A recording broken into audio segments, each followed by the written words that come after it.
तो अपन स्टार्ट करते हैं मैट्रिसेस। जैसे डिटरमिनेंट होता था वैसे इसमें भी कोई डेफिनेशन होगी, क्या होगा? Set of m cross n, set of m cross n number m cross n numbers arranged in the form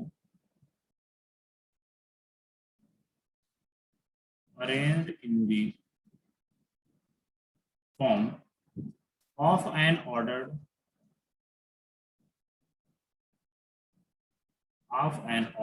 set of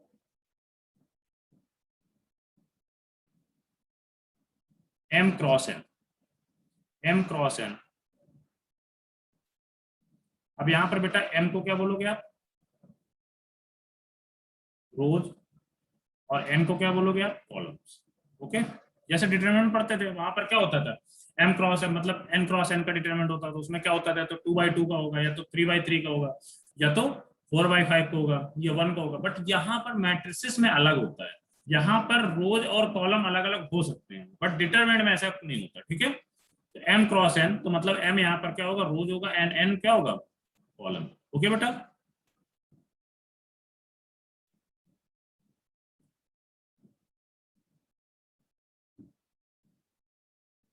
is called m cross n matrix। ठीक है, a set of m cross n numbers arranged in the form of an ordered set of m cross n मतलब m यहाँ पर क्या है बेटा? रोज है, n columns, is called m cross n matrix। Okay, clear बेटा? अब सर देखो अब थोड़ा राइटिंग में एम और एन का ध्यान रखो ना, कई बार सेम लगता है। ठीक ठीक हो।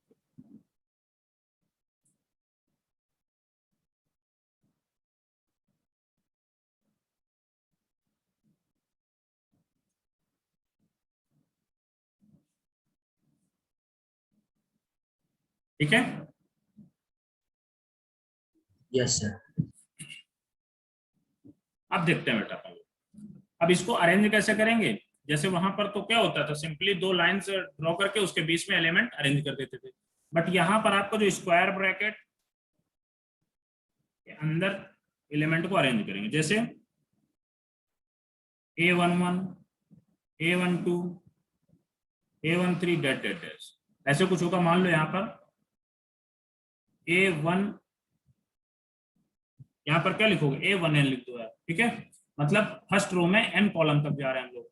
ऐसे ही आप नीचे जाओगे, A21 A22 A23 date date dash A2n, ऐसे यहाँ पर जाओगे आप तो क्या आ जाएगा? AM1 AM2 date date dash, यहाँ पर क्या आ जाएगा? AMN, मतलब m row and n nth column. Okay बेटा, तो ये जो है ऑर्डर ऑफ मैट्रिक्स क्या हो जाएगा? इसका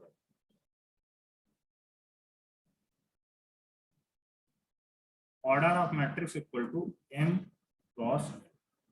ओके, यहां पर बेटा m रोज है आपकी,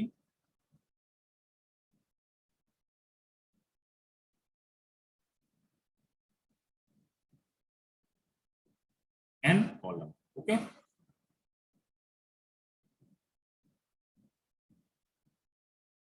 क्लियर बच्चों?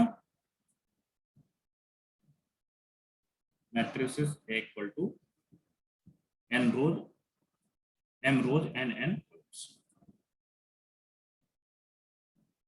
अब बेटा कोई कोई तो बोलेगा सर हम इतना नहीं लिखना चाहते हैं, इतना नहीं लिखना चाहते, केवल हम ये लिख दें equal to Aij m cross n, ये कोई कोई लिख देगा। इसका मतलब भी वही होगा, i मतलब m row and n column. ठीक है,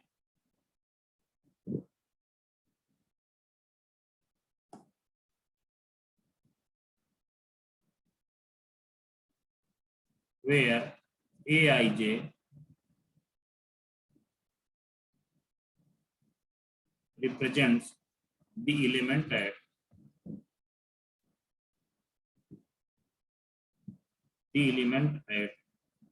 the intersection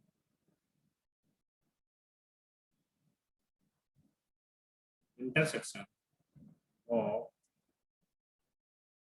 ith row and jth column.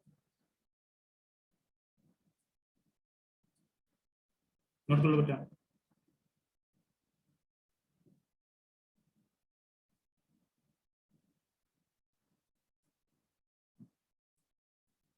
Determinant में क्या होता था, 1/1, 2/2, 3/3, 4/4, उसमें रोज और कॉलम इक्वल होते थे, बट मैट्रिसेस में ऐसा नहीं है, बस इतना ही डिफरेंस डिटरमिनेंट और मैट्रिसेस में होता है। यहाँ पर बेटा m रोज n कॉलम, मतलब 2 रो 3 कॉलम भी हो सकते हैं, 3 रो 2 कॉलम भी हो सकता है, 1 रो 2 कॉलम भी हो सकता है, ठीक है, अभी देखेंगे। और उनके अलग अलग नाम भी होते हैं। यहाँ पर डिटरमिनेंट में ऐसा कोई नॉमिनेशन है या डिटरमिनेंट का कुछ नहीं होता, ठीक है। यहाँ पर जैसे केमिस्ट्री में आप लोग पढ़ते हैं नॉमेनक्लेचर, आप ऐसे कुछ पढ़ते हो कि नहीं? क्या होता है पूरा नाम बताओ, मुझे तो भूल गया। नॉमेनक्लेचर आगे कुछ बताया पढ़ाया जाता है ना, आईपीएससी जैसे, ऐसा नहीं होता कुछ? तो ऐसे यहाँ पर भी होते हैं, ठीक है। अब देखो,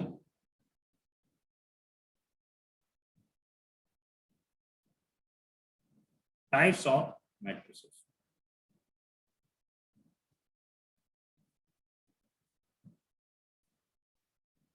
ठीक है बच्चों, types of matrix.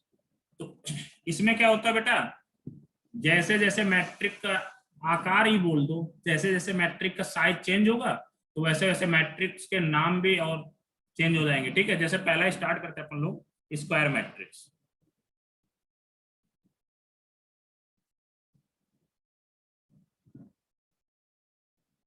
Square matrix, square matrix में नाम से ही पता चल रहा होगा, इसमें रोज और कॉलम इक्वल होंगे, it known as a square matrix. ठीक है बच्चों, ए मैट्रिक्स, अब डेफिनेशन लिख लेते हैं। A matrix in which the number of rows, the number of rows and या the number of rows is equal to number of columns, ये भी लिख सकते हो।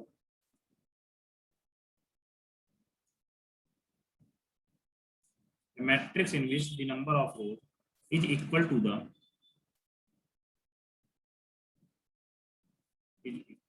the number of columns।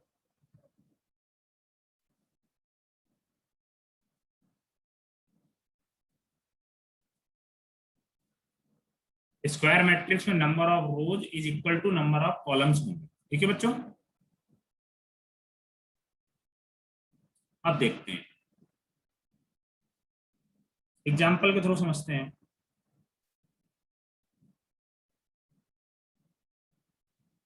A equal to 1 2 0 2, ये क्या है, 2 क्रॉस 2 की मैट्रिक्स है, ठीक है। A इक्वल टू 1 0 2 2 0 1 1 0 2, ये बेटा क्या है, 3 क्रॉस 3 की मैट्रिक्स है। ये स्क्वायर मैट्रिक्स दिख रही है कि नहीं, बोलो बच्चों। इसमें number of rows is equal to number of columns होते हैं, is known as a square matrix, ठीक है, या called as a square matrix. Sir ये तो डिटरमिनेंट ही हुआ। हाँ डिटरमिनेंट ही है, इसको आप हाँ सर वही है ना। इसको बोल सकते हो। मैंने क्या बोला, डिटरमिनेंट रोज और कॉलम ऑलवेज इक्वल रहते हैं। या स्क्वायर मैट्रिक्स में क्या होगा, matrix in which the number of rows is equal to the column number of column. मैंने बोला ना, डिटरमिनेंट और मैट्रिक्स एक दूसरे से रिलेट होता है, इसीलिए एक साथ ही इन चैप्टर को पढ़ाया जाता है। कभी ऐसा नहीं देखोगे कि नहीं मैट्रिक्स आज पढ़ा दी जाए और इसके बाद 2 या 3 मंथ के बाद डिटरमिनेंट पढ़ाया जाए, या डिटरमिनेंट आज पढ़ा दिया जाए और 2 या 3 मंथ के बाद मैट्रिक्स पढ़ाया जाए। ये बेटा एक साथ ही पढ़ाया जाता है, इसलिए क्योंकि एक दूसरे से रिलेट होते हैं, ठीक है। अब क्लियर हो बेटा स्क्वायर मैट्रिक्स यदि आपको क्लियर हो गया है तो नेक्स्ट देखते हैं। अब इसके बाद बेटा हॉरिजॉन्टल मैट्रिक्स।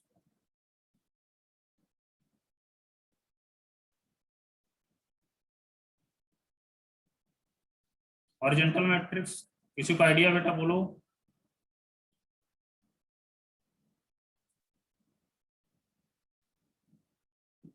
हॉरिजेंटल मैट्रिक्स किस टाइप की होगी पहले तो ये देख लेते हैं अपन लोग। हॉरिजेंटल मैट्रिक्स आपको नाम से ही पता चल रहा, हॉरिजेंटली थोड़ा सा ज्यादा होना, तो मतलब नंबर ऑफ कॉलम, बोलो बेटा, number of column more than rows. समझ में आ रहा है क्या? लिखता हूं,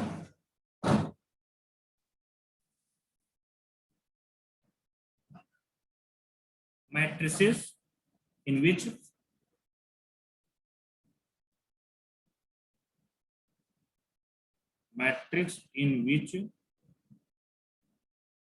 number of column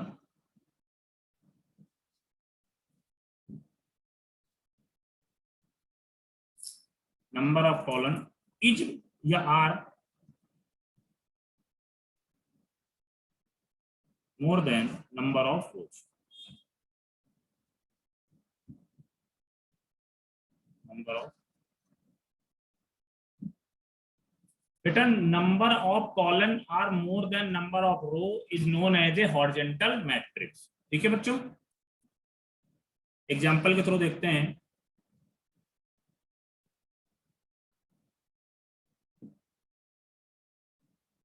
टू 5 7 2 3 9, ये कुछ हॉरिजॉन्टल टाइप का दिख रहा है कि नहीं, बोलो बच्चों? आपको एग्जांपल भी समझ में आ रहा होगा। यहाँ पर क्या है, R1 R2, कॉलम कितने हैं, C1 C2 C3। तो बेटा number of column is more than number of row is known as a horizontal matrix. Clear है बच्चों? कोई डाउट तो नहीं है? ऐसे भी हो सकता है, इसको भी अपन क्या बोलेंगे, हॉरिजॉन्टल मैट्रिक्स बोलेंगे। इसमें क्या है, रो 1 कॉलम 1 कॉलम 2 एंड कॉलम 3। बोलो बच्चों,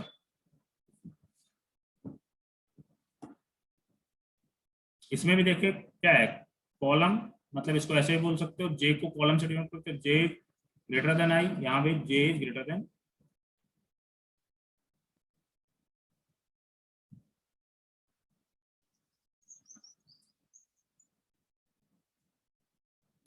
तो हॉरिजॉन्टल मैट्रिक्स में बेटा किसी को डाउट है क्या, बोलो बच्चों, है क्या कोई डाउट? ओके, अब अपन लोग देखते हैं हॉरिजॉन्टल हो गया तो आप लोग जैसे भाई यहाँ पर column are more than number of rows, तो ऐसे वर्टिकल मैट्रिक्स लिखोगे उसमें क्या आ जाएगा, बोलो बच्चों?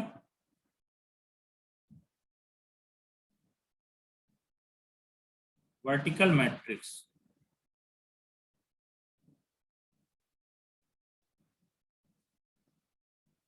वर्टिकल मैट्रिक्स इसमें बेटा क्या होगा बताइए? बहुत ज्यादा होंगे। इसमें क्या होगा, बस जस्ट अपोजिट कर, देखो आप लोग साथ में बोलते जाइए, आप लोग सीखते जाइए, क्योंकि इसको देखो इतना टाइम नहीं होता अपन लोगों के पास यार कि घर पे दोबारा फिर से रिपीट करेंगे जाके। हाँ एक बार कर लिए रिवाइज, ठीक है। क्या होगा वर्टिकल मैट्रिक्स में, क्या होगा बेटा कि इसमें number of rows is more than या are more than number of columns होगा। ठीक है, लिख दे रहा हूं, matrix in which number of rows or more than number of, बोलो बच्चों यही होगा, number of rows are more than number of columns. अब इसका एग्जांपल देख लेते हैं।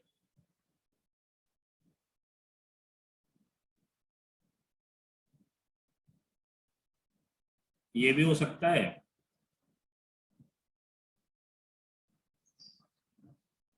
सिंगल रो भी आ सकता है।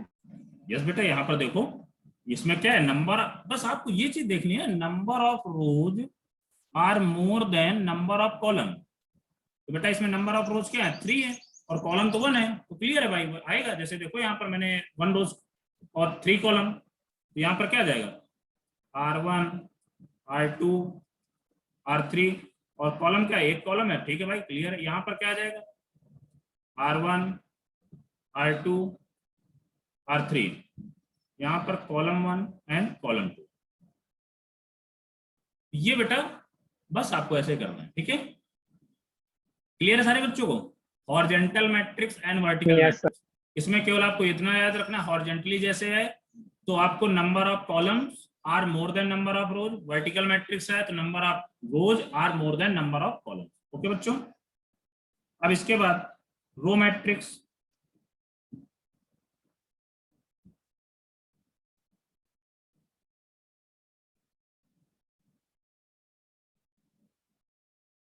रो मैट्रिक्स, रो मैट्रिक्स क्या होगी?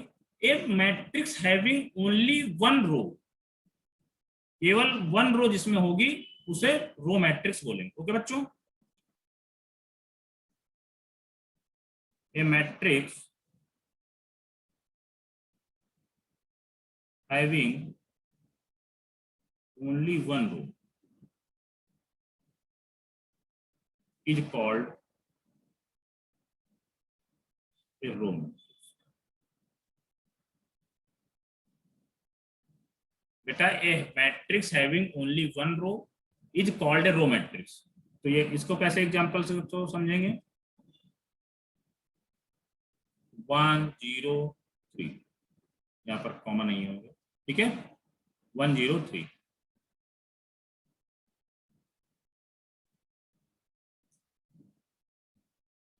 ये आपका क्या है? रो मैट्रिक्स है। और बना लो 1 2 3 4, ये भी क्या है? रो मैट्रिक्स है। मतलब इसमें एक रो होगी तो उसे क्या बोलेंगे अपन लोग? रो मैट्रिक्स बोलेंगे। ठीक है बच्चों,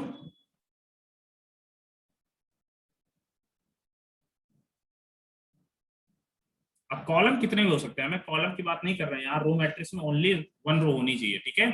is called as an row matrix.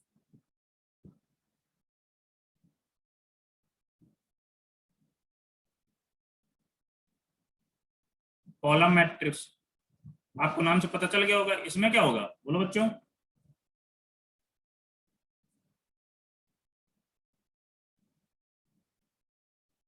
A matrix having only one column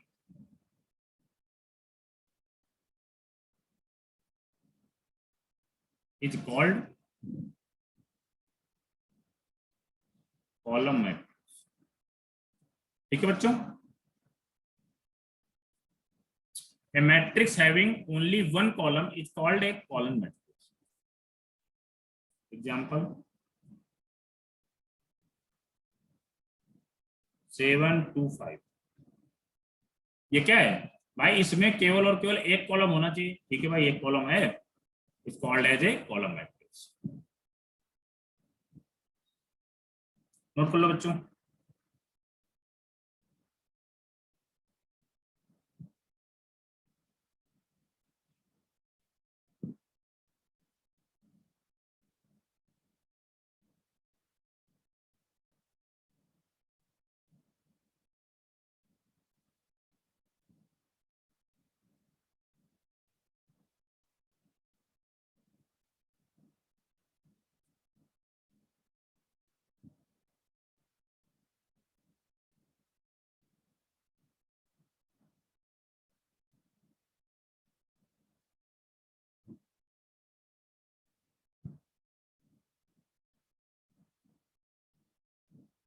अब इसके बाद बेटा आता है डायगोनल मैट्रिक्स। डायगोनल मैट्रिक्स क्या होगा? A square matrix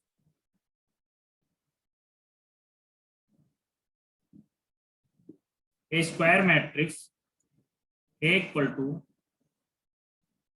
a i j m cross n is called diagonal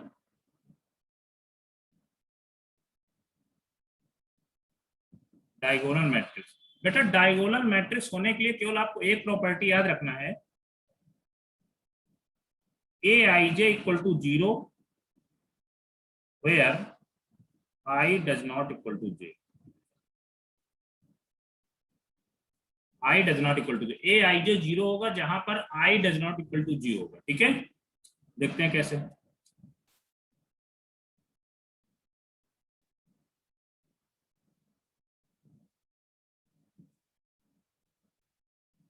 one zero zero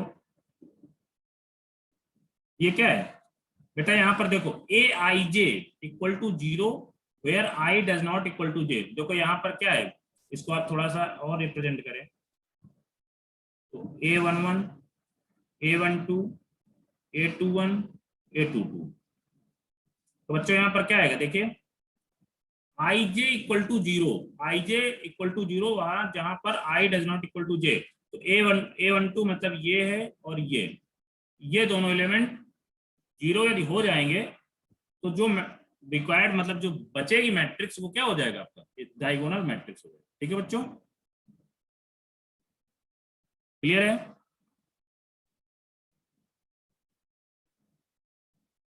ये आपकी डायगोनल मैट्रिक्स। ये जैसे फिर से एक बार समझो। बेटा जो डायगोनल मैट्रिक्स होती है Yes. ए स्क्वायर मैट्रिक्स ए। बेटा डायगोनल मैट्रिक्स पहली चीज तो आपको ये कंफर्म होना चाहिए, स्क्वायर मैट्रिक्स होनी चाहिए। ठीक है, a square matrix A equal to a i j m cross n is called diagonal matrix a i j equal to 0, जहां ए आई जे 0 होगा where i does not equal to j. जहां पर i does not equal to j होगा मतलब रो और column equal नहीं होंगे, तो वहां का जो ए आई जे होगा, जो टर्म होगा वो 0 होगा। ठीक है, अब देखो जैसे यहाँ पर A11, A12, A21, A22, तो यहाँ पर बेटा R1 रो है, कॉलम 1 है, तो इसका एलिमेंट 0 नहीं होगा। बट जैसे कॉलम और रो अनइक्वल हुए तो वो एलिमेंट 0 हो जाएगा। ठीक है, और देखो जैसे A21 यहाँ भी कॉलम और रो इक्वल नहीं है तो ये भी एलिमेंट 0 है, और A22 कॉलम और रो इक्वल है इसलिए A22 एलिमेंट नॉन 0 होगा। क्लियर है बच्चों? अब जैसे 3x3 में देखते हैं यार, स्क्वायर मैट्रिक्स मतलब सर 2 into 2 वाला। यस बेटा यहाँ पर देखो 2 into 2 ही तो है, 2 0 0 0 9 0 0 0 5। देखो ये भी डायगोनल मैट्रिक्स है आपके। ठीक है बच्चों,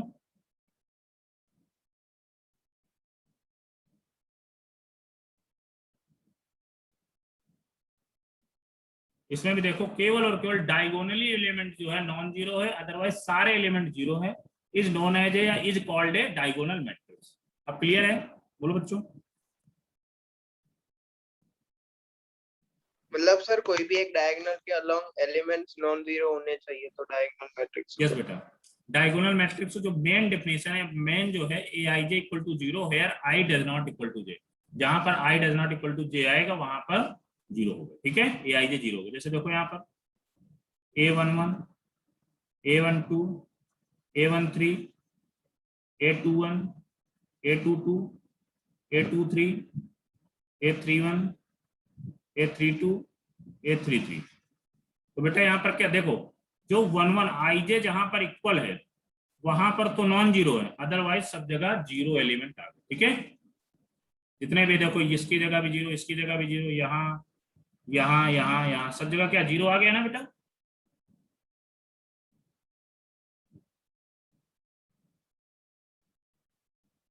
नोट कर लो आप, कोई डाउट तो नहीं इसमें? No sir.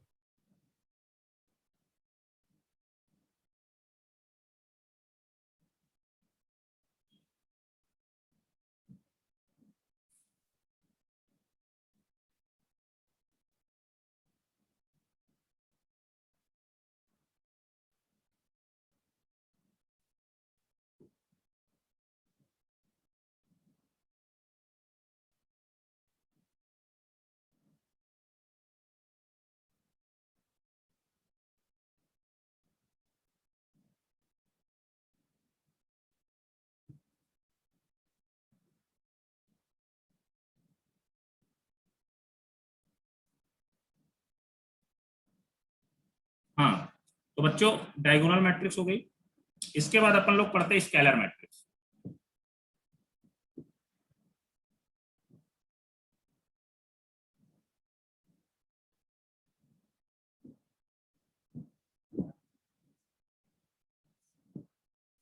स्केलर मैट्रिक्स बेटा, स्केलर मैट्रिक्स में क्या आएगा, ये डायगोनल मैट्रिक्स, ये डायगोनल मैट्रिक्स की तरह होती है। ठीक है, ये diagonal matrix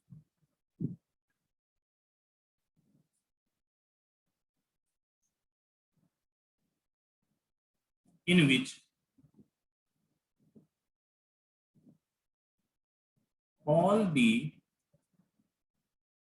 diagonal element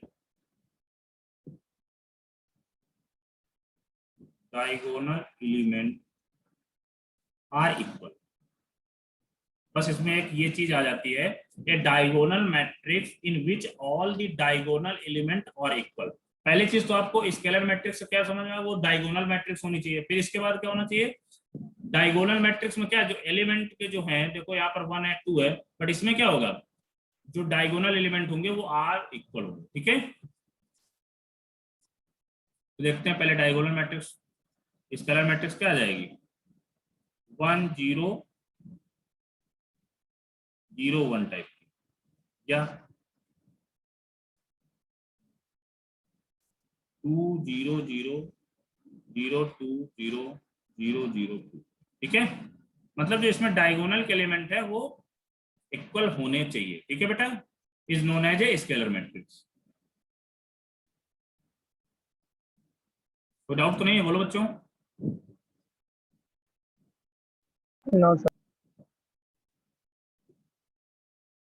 note कर लो आप लोग।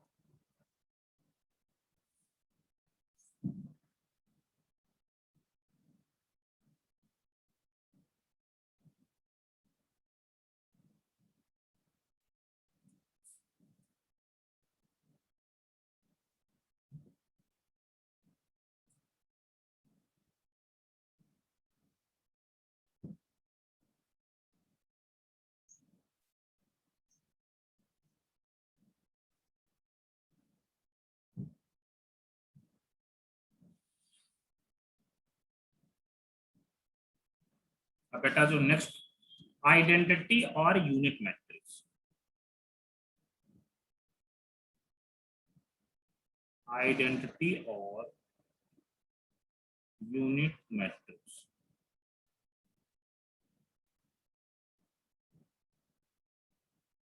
इसमें क्या होगा, ये डायगोनल मैट्रिक्स, ये भी डायगोनल मैट्रिक्स की तरह होती है। A diagonal matrix in which all diagonal elements in which all diagonal elements in a diagonal matrix in which all diagonal elements, क्या लिखना पड़ेगा, बोलो बच्चों, और इक्वल टू 1। ये बस यहां पर पॉइंट इंपॉर्टेंट बात है।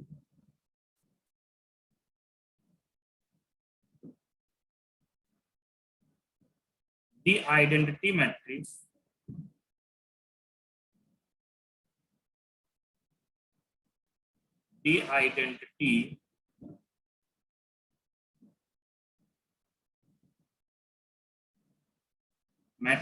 of order n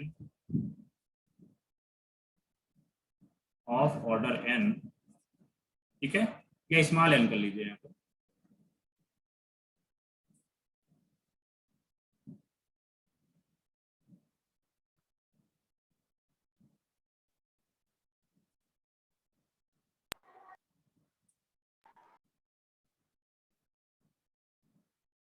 The identity matrix of order n is denoted by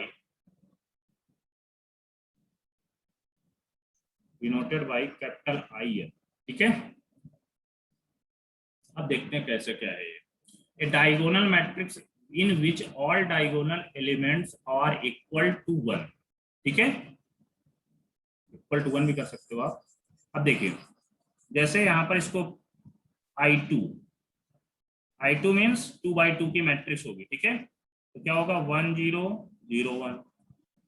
अब आपसे बोला गया I3 बताइए, तो क्या हो जाएगा, 1 0 0 0 1 0 0 0 1। अब आपसे बोला गया नहीं हमें I4 चाहिए, तो I4 क्या आ जाएगा बच्चों, 1 0 0 0 0 1 0 0। I4 में क्या डायगोनल मैट्रिक्स बनेगी, बोलो। No sir. बनेगी। क्या नहीं बनेगी, देख लो आप बन रही कि नहीं।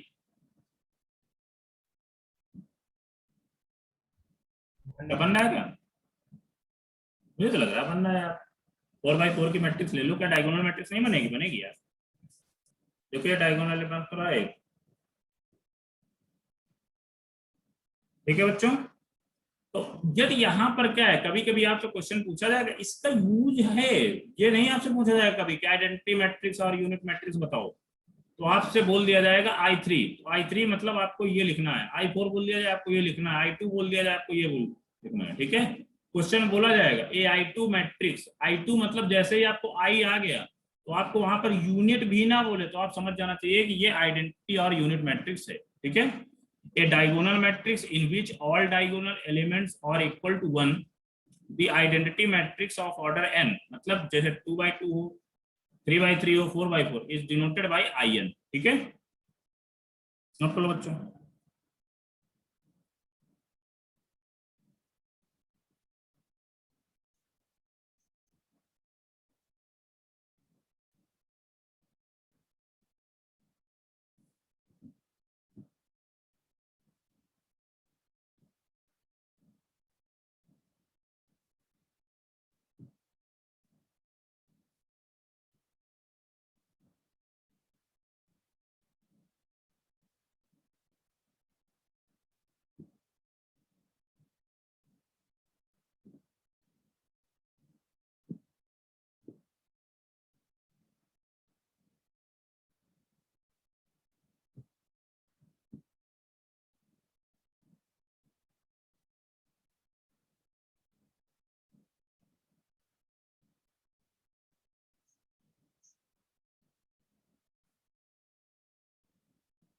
बेटा आप अपन आगे देखते हैं नल मैट्रिक्स। तो सर एक मिनट वो नीचे करो।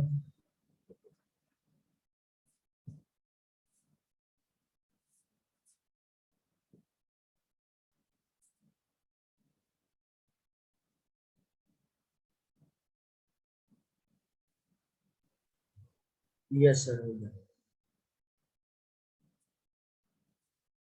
अब बेटा आपसे नेक्स्ट मैट्रिक्स है नल मैट्रिक्स, नाम से ही पता चल रहा है क्या?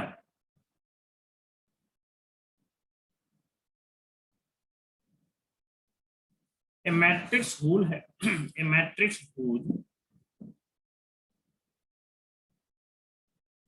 a matrix whose all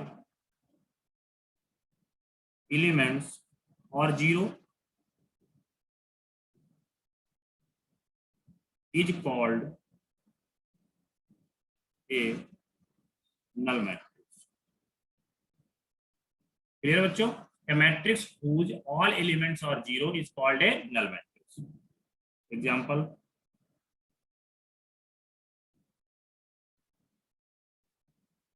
zero zero zero zero,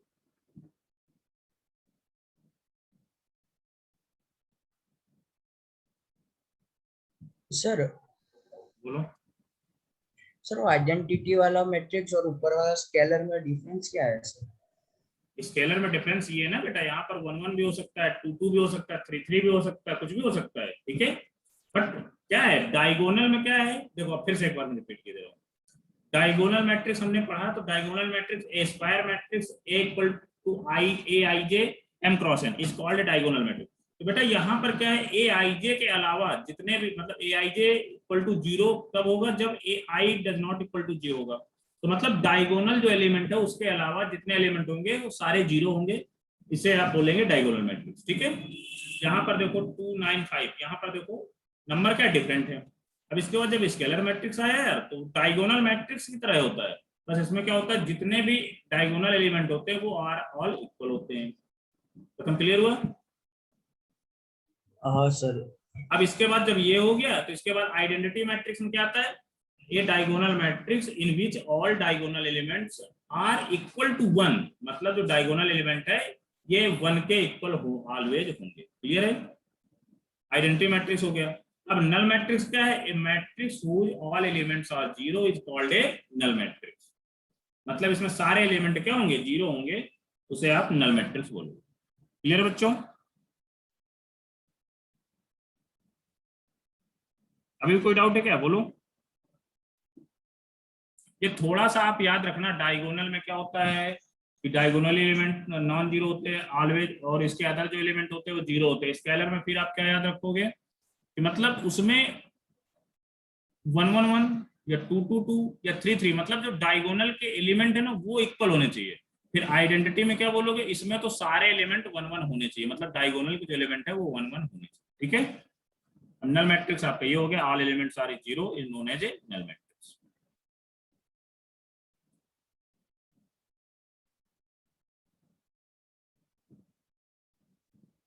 next देखो बेटा, अपर ट्रिंगुलर मैट्रिक्स। अपर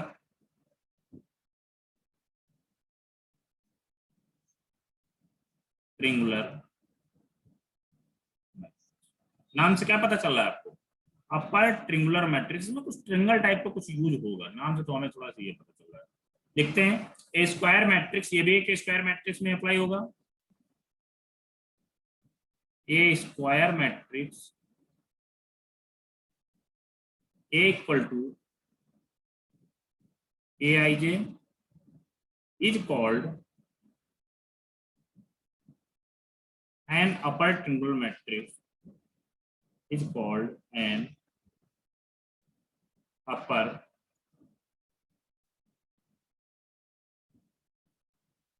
triangular matrix।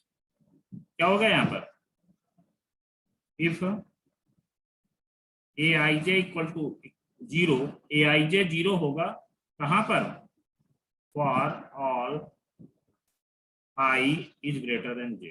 मतलब बेटा अपर ट्रिंगुलर मैट्रिक्स का मतलब क्या होता है, a square matrix equal to aij is called an upper triangular matrix if aij के जो एलिमेंट होंगे वो 0 के इक्वल होंगे कहां पर, i is greater than j पे, जहां पर रो क्या होगा, कॉलम से ज्यादा। या हम तो देखो यार, हमें एकदम बिल्कुल देसी लैंग्वेज में हमें सीखना है इसकी, अपर ट्रिंगुलर और लोअर ट्रिंगुलर जो मुझे आती है, ये तो थ्योरी है आप लोगों के लिए, तो मुझे मैंने याद कर रखा है, इसको ऐसे याद किया, देखता हूं 1 -1 क्या करते 2 0 2 5 2 0 0। अब देखो यहां पर बेटा आपको क्या बोला गया है, i is greater than j। तो बेटा i देखो, इसको आप थोड़ा सा लिखने की कोशिश करो, a12 sorry a11 a11 a12 a13, यहाँ पर क्या जाएगा बेटा a21 a22 a23, यहाँ पर क्या आएगा बेटा a31 a32 a33। तो यहाँ पर देखो कौन कौन सा element i is greater than j है, तो शायद जो मुझे लगता है ये चीज आपको भी दिखनी चाहिए, ये एलिमेंट एंड ये एलिमेंट, केवल यही तीनों एलिमेंट हैं जहां पर i is greater than j है। तो ये एलिमेंट 0 होंगे और बाकी के बारे में हम कुछ कह नहीं सकते, 0 हो सकते नहीं हो सकते, बट ये अपर ट्रिंगुलर मैट्रिक्स होने के लिए ये कंडीशन रिक्वायरमेंट है कि i is greater than j वाले एलिमेंट कंपलसरी 0 होने चाहिए। क्लियर है। अब देखो जो मुझे देसी डेफिनेशन आती है, जो मैं याद करके रखता हूँ इसको कैसे, कि बेटा डायगोनल एलिमेंट तो बना ही लेंगे यार। ये देखो डायगोनल, देखो अपर ट्रिंगुलर में नीचे ट्रिंगुलर बनाते हैं, एक ये ट्रिंगल हो जाएगा और एक ऊपर जैसे ट्रिंगल बनाएंगे,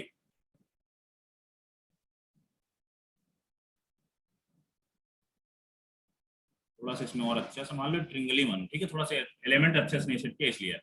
तो बेटा देखो आपको ये एक ट्रिंगल ये है, तो अपर ट्रिंगुलर जैसे ही बोले तो आप समझ लो जो लोअर ट्रिंगल वाले हैं एलिमेंट वो 0 होंगे। ठीक है, जस्ट अपोजिट टाइप का, मतलब अपर ट्रिंगुलर मैट्रिक्स बोल रहा है तो मतलब आपके माइंड में ये आना चाहिए कि हमें जो लोअर ट्रिंगल वाले बनेंगे वो एलिमेंट सारे 0 होंगे और बाकी के बारे में हमें कुछ कहना नहीं है। ठीक है, उसके बारे में हम कुछ कह नहीं सकते क्या होंगे क्या नहीं होंगे। अब जैसे आपको कभी कभी क्या पूछे, अपर ट्रिंगुलर हो गया, लोअर सर वापिस समझाओ ना, वो आपने समझाया वो अभी। सर एक बार रिपीट करो। बेटा देखो जो आपके सीबीएसई में जो डेफिनेशन आपसे पूछी जाएगी क्या है, a square matrix A equal to aij is called an upper triangular matrix if a i j equal to 0, कहां पर 0 होगा? For all i is greater than j, जो एलिमेंट में i is greater than j होगा, जैसे ये element and ये element and ये एलिमेंट, इनमें आई इज ग्रेटर देन 0 है, sorry i is greater than j है, तो इनके जो एलिमेंट होंगे वो 0 होंगे। ठीक है, तो ये क्या हो जाएगा? अपर ट्रिंगुलर मैट्रिक्स हो जाएगा। बट जो मैं देसी लैंग्वेज में समझे तो क्या होगा? जो लोअर ट्रिंगल वाले एलिमेंट आ रहे हैं, भाई एक ट्रिंगल बना लेंगे, डायगोनल के नीचे जो एक लोअर ट्रिंगल बनेगा उसके एलिमेंट 0 होंगे तो अपर ट्रिंगुलर होगा, और यदि अपर वाले जब 0 होंगे तो लोअर ट्रिंगुलर। क्लियर है? बोलो बच्चों। यदि आपसे अपर बोले तो आप समझ लेना लोअर ट्रिंगल वाले 0 होंगे, यदि लोअर बोले तो अपर ट्रिंगल वाले 0 होंगे। बोलो बच्चों, क्लियर है या कोई डाउट है? पूछ सकते हो भी।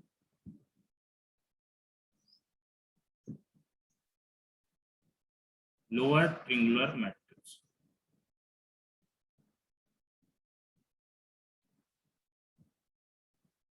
Lower triangular. अब इसमें आप लोगों की डेफिनेशन बताओ। A square matrix, a square matrix, थोड़ा मैं इसी से आप बनाओ, आप इसी से बनाओ। A square matrix A equal to a i j is called, क्या होगा? Lower triangular matrix if a i j equal to 0 for all j is greater than, यहाँ पर क्या होता था? I is greater than j था, यहाँ पर जे इज ग्रेटर देन। ठीक है बच्चों, ये आपका लोअर ट्रिंगुलर मैट्रिक्स होता है। ये देखो इसको कैसे बनाएंगे? ए इक्वल टू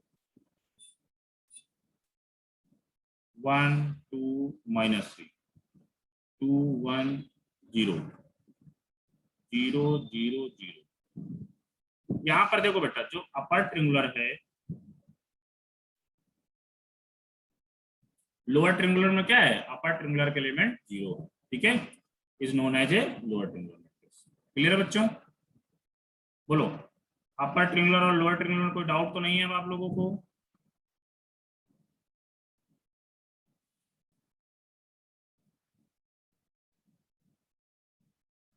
बोलो बच्चों।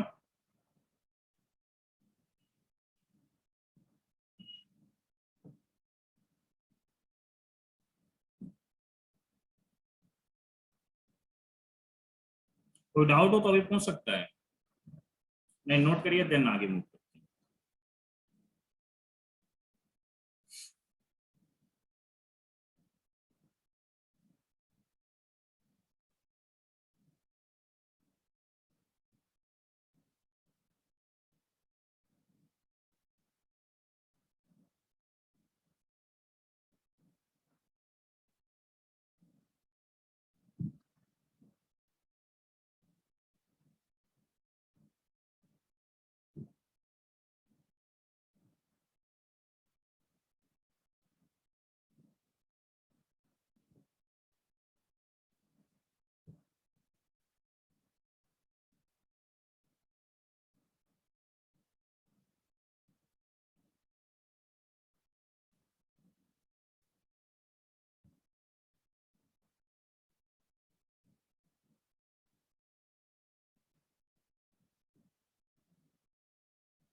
क्लियर हो क्या बच्चों? एक मिनट सर। बेटा ये बहुत ध्यान से आप लोग पढ़ना, एक एक चीज एक एक स्टेप क्लियर होने चाहिए। ठीक है,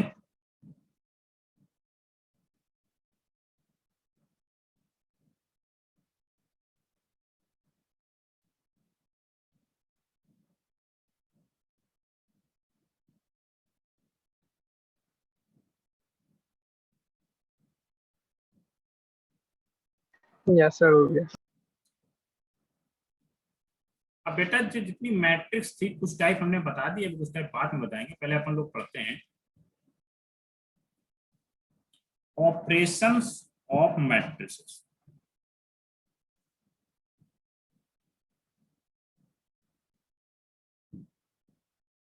ऑपरेशन ऑफ मैट्रिसेस। ओके बच्चों, पहला देखेंगे equality of matrix.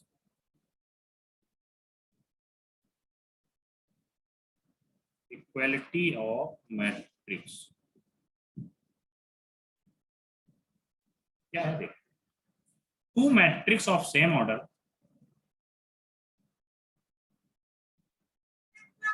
To matrix और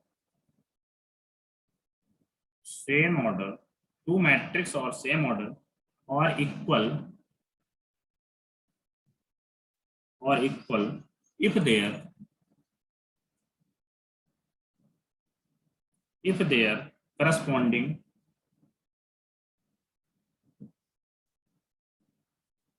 if their corresponding elements are equal. Elements are equal. क्या बोला गया है? टू मैट्रिक्स और same order are equal if their corresponding elements are equal. बेटा ये दो मैट्रिक्स सेम ऑर्डर की ये इक्वल दिया है आपको, उसके जो करस्पॉन्डिंग एलिमेंट होंगे वो भी सेम होंगे। ठीक है, देखते हैं। जैसे मान लीजिए यहाँ पर आपको A11, A12, A21, A22 example है बच्चों के, equal to B11, B12, B21, B22।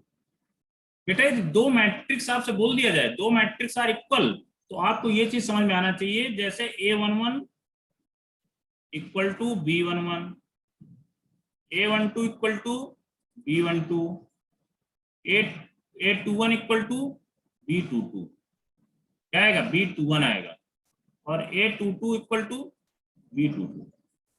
मतलब बेटा यदि दो मैट्रिक्स सेम ऑर्डर के हैं और वो आपस में इक्वल हैं, तो उनके जो करस्पॉन्डिंग एलिमेंट्स होंगे वो भी आपस में इक्वल होंगे। क्लियर है बच्चों?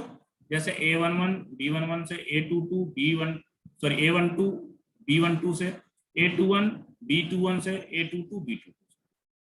ठीक है, क्लियर हुआ बच्चों? ये कोई डाउट है बोलो।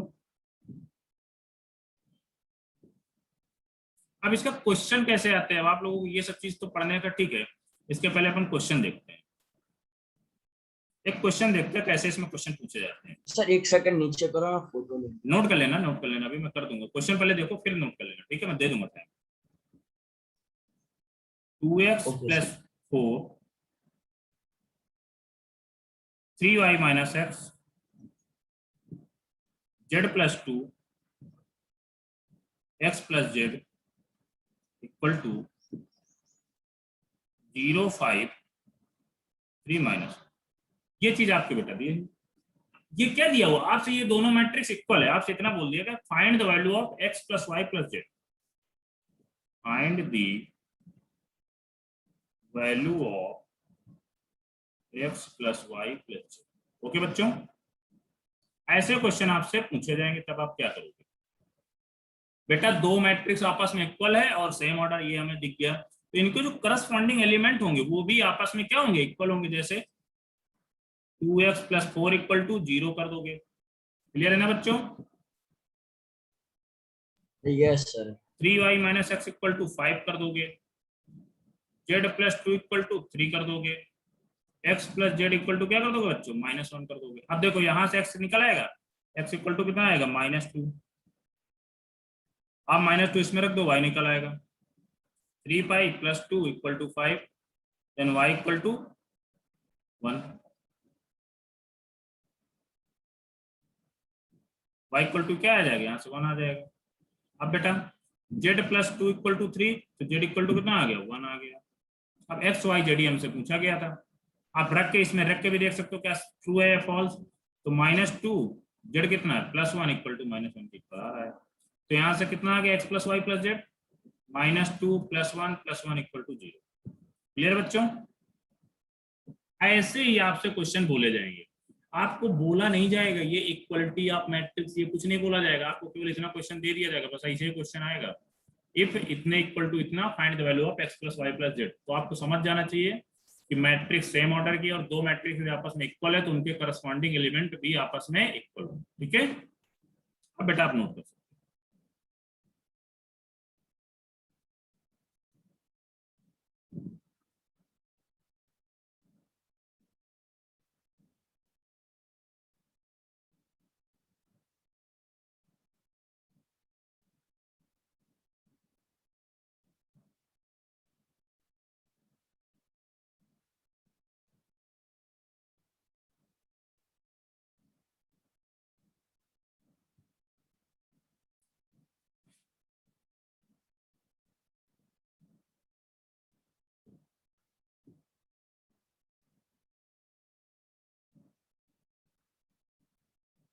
सर करो ना नीचे। अभी नोट नहीं कर सकते।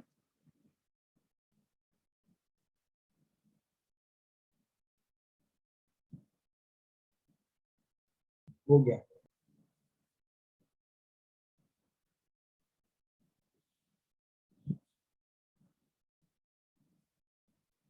नोट करो क्वेश्चन को।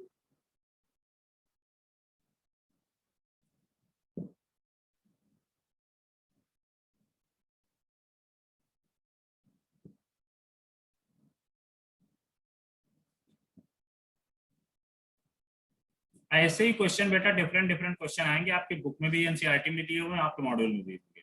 ठीक है,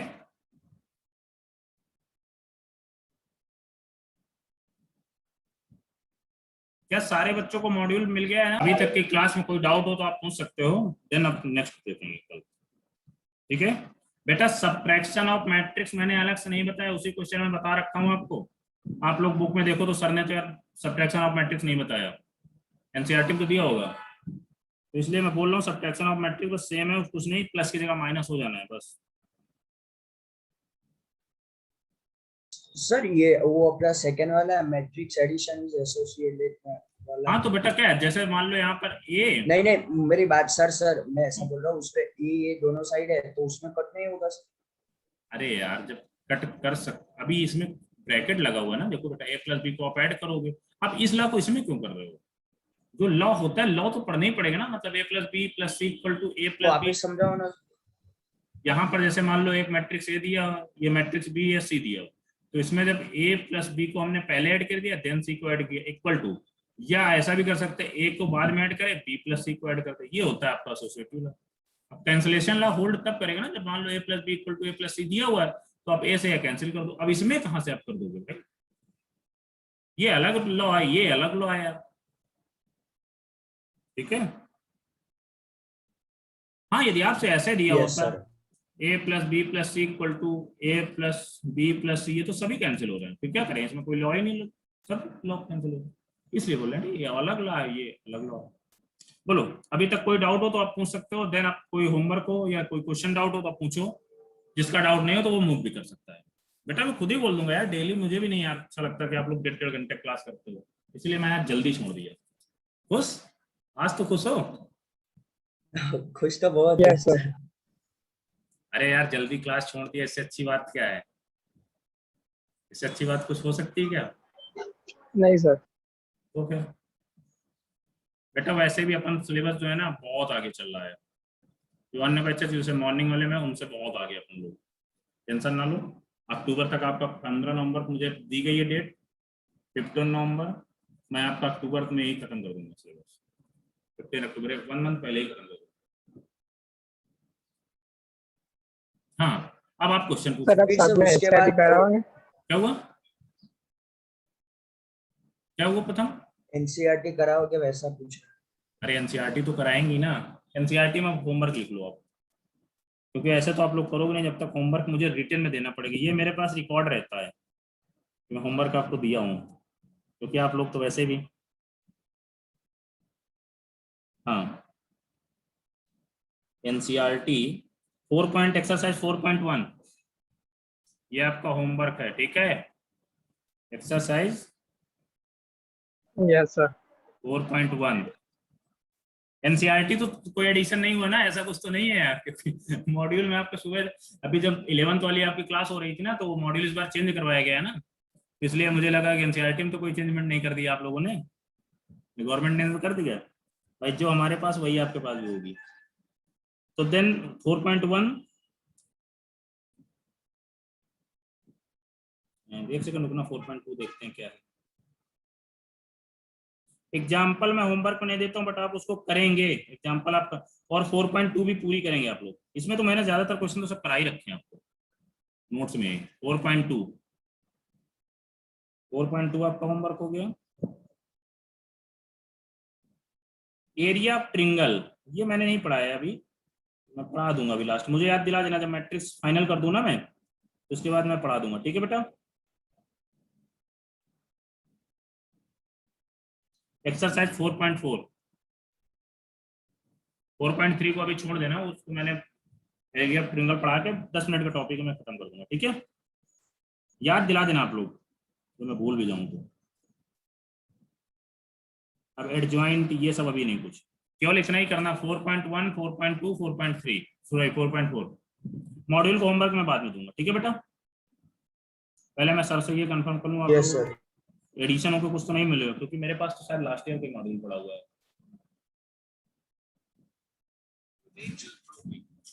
ठीक है। तो देन और कुछ डाउट हो, अभी तक की क्लास में कोई डाउट हो, या लास्ट कोई क्लास में डाउट हो तो पूछ सकता है। सर वो आपने लास्ट क्लास में सर होमवर्क दिया था मैंने ना? एक क्वेश्चन दिया था आपको रेंज वाला, किसी बच्चे ने मुझसे नहीं पूछा, क्योंकि हम तो इतने, कुछ बोलो मत आगे यार, मेरे को बहुत गुस्सा आती है। मैंने बोला था ये क्वेश्चन बहुत अच्छा है,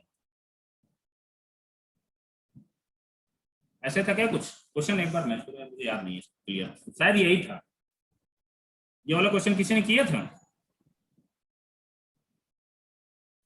range of function f x equal to sine inverse x minus 1 greatest integer, ये दोनों ग्रेटेस्ट इंटीजर के अंदर plus 2 cos inverse x minus 2 greatest integer, ये था क्या किसी ने, सिद्धि हुआ था आपसे?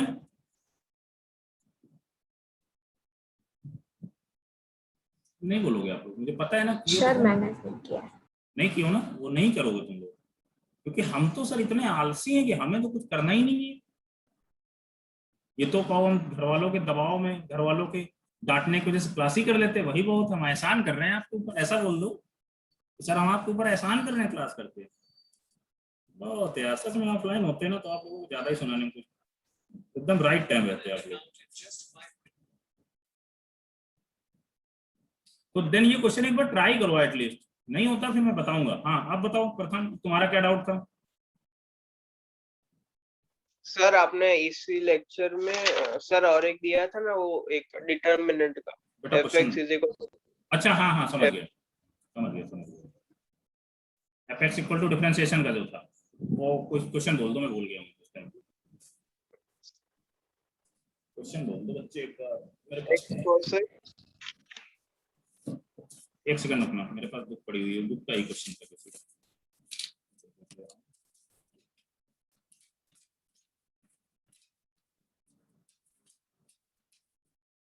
क्वेश्चन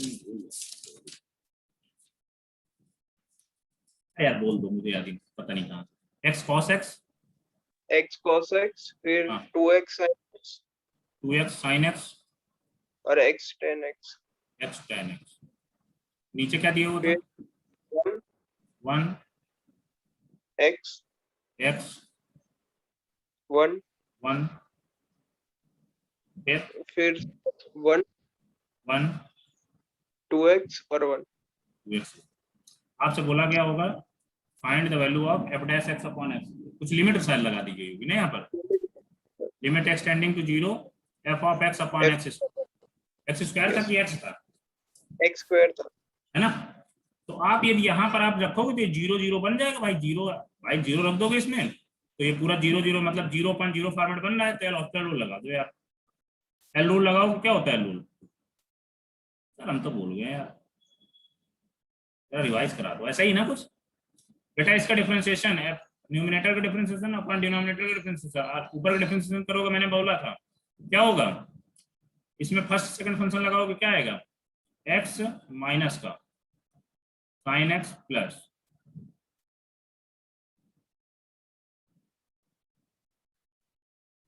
या तो आप ऐसा भी कर सकते हो, ऐसा तो कर लो। सकते हैं ना, क्या हुआ? एक्स कॉमन निकाल सकते हैं ना ऊपर की रो में। हाँ, एक्स कॉमन निकाल सकते हैं। डिफरेंशिएशन करना है ना, तो उसमें तो first function into second function लग जाएगा। या हम ऐसा कुछ करते हैं यार, इसका डिटरमिनेंट तो सॉल्व कर लेते हैं, थोड़ा सा इजी हो जाएगा। देखते हैं कुछ करके, इससे भी करो। आप लोगों ने किया होगा तो शायद इससे ही किया, मैंने बोला था ऐसे ही करना, बट मुझे लगता है इसको थोड़ा सा डिटरमिनेंट सॉल्व करते हैं पहले ही। तो क्या आएगा? एक्स कॉमन निकाल लोगे, अंदर क्या बचेगा? cos x 2 sin x tan x, यहाँ पर 1 x 1 1 2x 1। अब तो हमने आपको डिटरमिनेंट सॉल्व करना बता दिया है, तो आप ऐसा करो, इनको 0 0 कुछ बनाओ भाई। तो क्या करोगे? R2 tense to R2 minus R3 कर दो, या R3 माइनस R2 कर दो, तो ये जो माइनस नहीं आएगा। x cos x 2 sin x tan x, यहाँ पर क्या आ जाएगा? 0 x 0 1 2x क्या आ जाएगा? 1। अब आपको दिख रहा है, इसके अलॉन्ग एक्सपेंशन कर दो आप। x तो बाहर है, अंदर क्या करेगा? Plus minus plus minus plus minus, तो यहाँ पर प्लस आएगा, तो x ब्रैकेट में क्या आएगा? ये हटाया ये हटाया, तो cos x minus tan x। हाँ देखो, इससे इजी आ गया ना, मैंने बताया था शायद इससे इजी आ गया। यहाँ पर फाइनली कितना आ रहा है? X square cos x minus tan x, ये आपको क्या आ गया? फंक्शन आ गया अपॉन एक्स स्क्वायर। अब यहाँ पर आप लिमिट लगा दो डायरेक्टली, लिमिट एक्सटेंडिंग टू 0। देखो आप 0 के 0 0 बन रहा है। अब बेटा डिफरेंशिएशन करोगे तो क्या आएगा? यहाँ से स्टार्ट करते हैं, तो first function as it is, second function differentiation cos x क्या आएगा? माइनस का sin x minus tan x का क्या हो जाएगा? sec square x plus x square का क्या हो जाएगा? 2x, इसको एज इट इज रखो, cos x minus tan x upon, अब एक्स स्क्वायर क्या हो जाएगा? 2x हो जाएगा। क्या बेटा यहाँ से x कॉमन लेके कट कर दे? क्या कट हो जाएगा? तो कट कर देते हैं। तो ऊपर क्या बचेगा? x माइनस का sin x माइनस का sec स्क्वायर x प्लस का 2 cos x माइनस का tan x। अब यहाँ पर आप लिमिट एक्सटेंडिंग टू 0 रख दो यार, आंसर आ जाएगा, जो भी आपका आंसर आएगा। ये तो 0 हो जाएगा पूरा, ये क्या आएगा? 2 cos 0 1 होता है, माइनस tan 0 0 होता है, फाइनली आंसर 2 आता है। किसी का आया था क्या? बोलो बच्चों। सर डायरेक्ट एक्स स्क्वायर को कट नहीं कर सकते? कहाँ पर? Limit x tends to 0 x square cos x minus tan x sir वहां पे। हाँ यार, तो कट कर दोगे तो, बट इसमें आंसर क्यों डबल आ रहा है? तो डिफरेंट क्यों आ रहा है? क्योंकि यहाँ पर नीचे 2 भी तो था। मैंने ध्यान ही नहीं, कर सकते हो डायरेक्ट, मैंने ध्यान ही नहीं दिया यहाँ पर। अब हम बताए ना, आप लोग स्मार्ट हो, कुछ भी कर सकते हो भाई। मैंने क्यों लॉजिकल भी जरूरत नहीं, लोग डायरेक्ट ही इसको सॉल्व हो गया यार। एक्स स्क्वायर स्क्वायर जैसे ही डिफरेंस डिटरमिनेंट सॉल्व करोगे, मतलब ये लिमिट का क्वेश्चन नहीं था, ये बेसिकली क्वेश्चन किस चीज का था? डिटरमिनेंट का था। यहाँ से एक्स स्क्वायर कैंसिल आउट कर दो, तो cos x minus tan x क्या आ जाएगा? 1 माइनस 0 इक्वल टू, ऐसे भी करो। और प्रथम कोई डाउट है? बोलो बच्चों, पूछ लो। डाउट ना हो तो डाउट क्रिएट कर लो। हम तो इतने क्वेश्चन ही नहीं सॉल्व करते कि डाउट आएंगे, डाउट आता ही नहीं।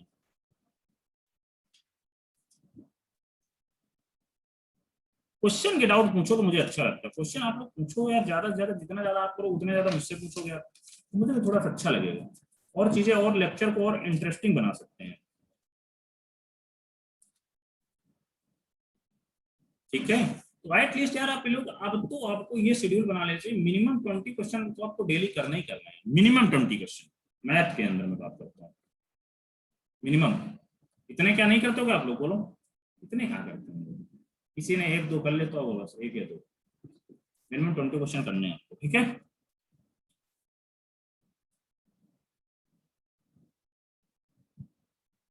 ओके बच्चे, आप लोग लीव कर सकते हैं।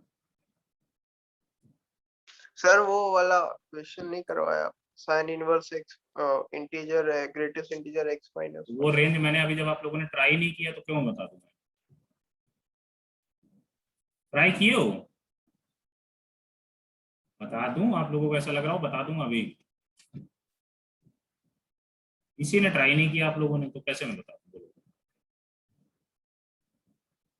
और वो क्वेश्चन जो रेंज का है ना बेटा, आपको मैं रियलिटी बता दूं, one of the best question in the universe. मैं यूनिवर्स की बात करता हूँ, जो रेंज का मैंने दिया था ना, वो यूनिवर्स का सबसे बेस्ट क्वेश्चन है रेंज के लिए। उससे अच्छा क्वेश्चन रेंज में नहीं है कहीं, कोई बुक आप खोल के देख लेना, इससे अच्छा क्वेश्चन नहीं। कौन सा वाला सर? जो ये था question, f x equal to sine inverse x minus one plus 2 cos inverse x minus 2, यही था। मैंने बता दिया ये यूनिवर्स जो मैथ जहां पर है, जहां तक मैथ एग्जिस्ट करती है, one of the best question.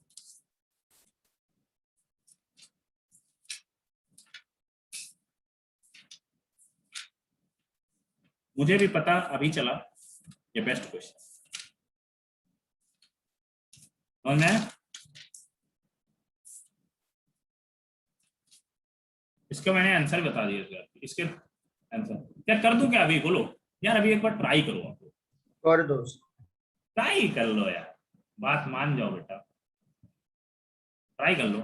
Riddhi यार ट्राई करोगे आप लोग यार, मैं बता दूं, बोलो। सर ट्राई किया अभी लेकिन नहीं आ रहा। अच्छा तो ये बोलो ना, मुझे ऐसा लगा आपने बोला उस टाइम कि मैंने ट्राई नहीं किया। अच्छा बेटा देखो, इसमें आपको पहली चीज तो ये देखो, जैसे ही आपको कुछ ऐसा दिखे, साइन इनवर्स के अंदर कुछ दिख जाए, कॉस इनवर्स के अंदर कुछ दिख जाए, पहली चीज तो आप क्या करोगे,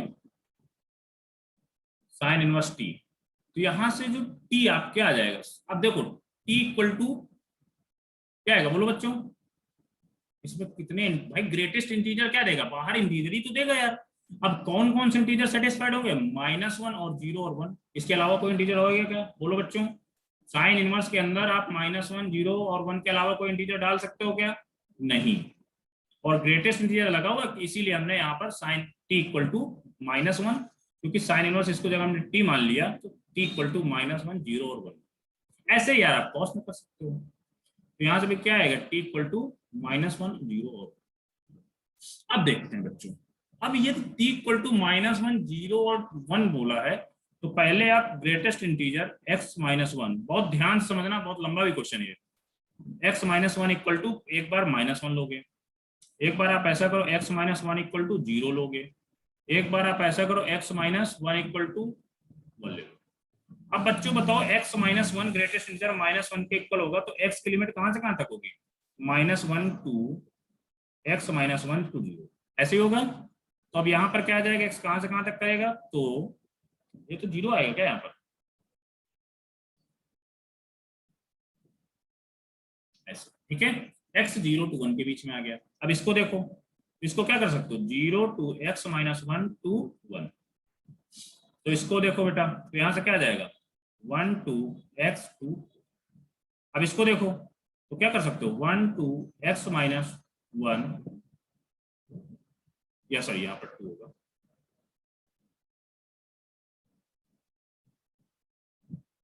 ठीक है। यहाँ पर क्या आ जाएगा, 2 से x 3 तक आ जाएगा।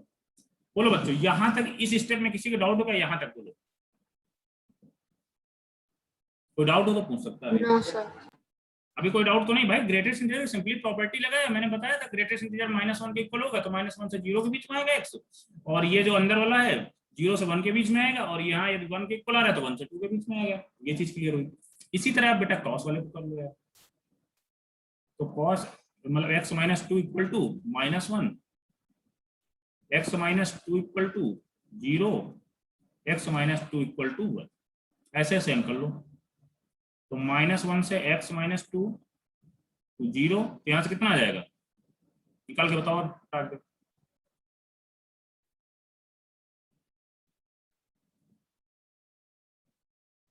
अब बेटा देखो, ये आप 2 आप इसमें ऐड कर दो यार, तो क्या आएगा, 1 से x से 2 आएगा, ये कहां से कहां तक आ जाएगा, इसमें भी आप 2 ही ऐड करोगे तो क्या आ जाएगा, 2 से x to 3। अब इसमें आप 2 ऐड करोगे तो क्या आ जाएगा, 3 से x।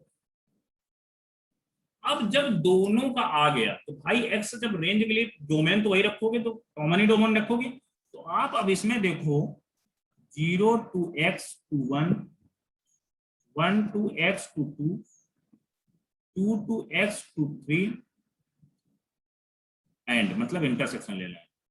अब यहां पर देखो 1 to x to 2, 2 to x to 3 cos वाली रख रहे हैं यहाँ पर 3 to x। अब बच्चों बोलो, इसका कोई कॉमन नहीं आ रहा, इन दोनों का कॉमन आएगा पोर्शन, और ये भी नहीं आ रहा, इन दोनों कॉमन।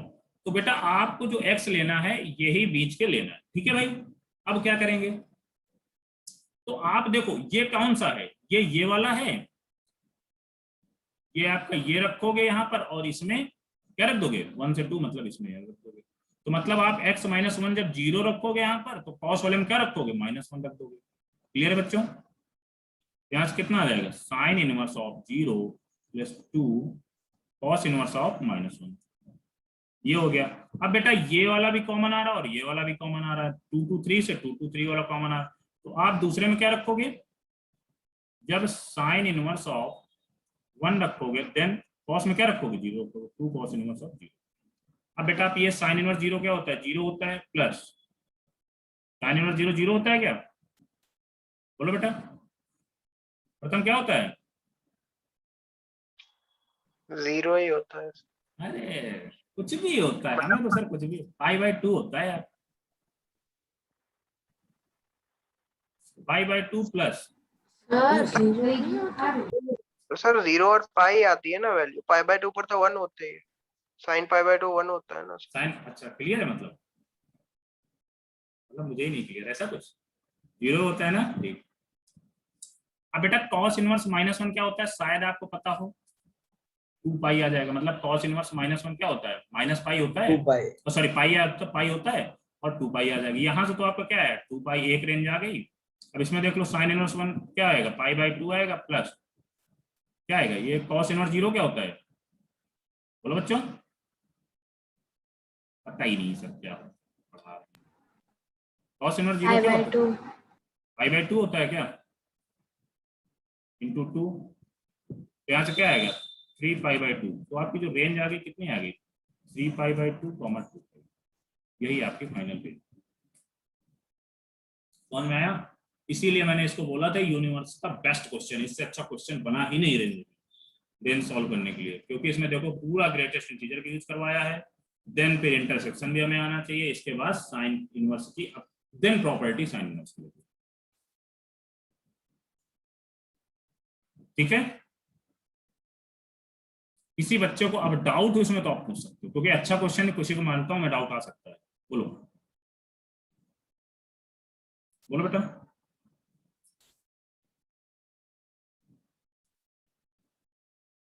बोल दो भाई, डाउट हो तो पूछ लो, अदरवाइज नोट कर लो।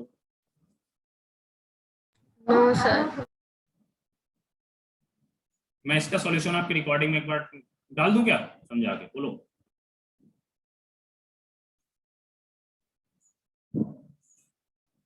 डाल देते, आप लोग शांत रहना, नहीं काम करती कर दोगे तो क्या है यहाँ पर fx इक्वल टू क्या है, sine inverse x -1 greatest integer में plus 2 cos inverse greatest integer x -2। तो यहाँ पर क्या करेंगे, साइन जो ग्रेटेस्ट इंटीजर x -2 और x -2, आप इसमें साइन इनवर्स t मान लीजिए इसको थोड़ी देर के लिए। तो यहाँ पर अब ग्रेटेस्ट इंटीजर ऑलवेज इंटीजर देता है, तो -1 0 और 1, क्योंकि हमें इसके अलावा तो साइन इनवर्स नहीं लेगा, मतलब इसकी डोमेन में एडजस्ट नहीं करता, तो -1 0 और 1 ले लिया।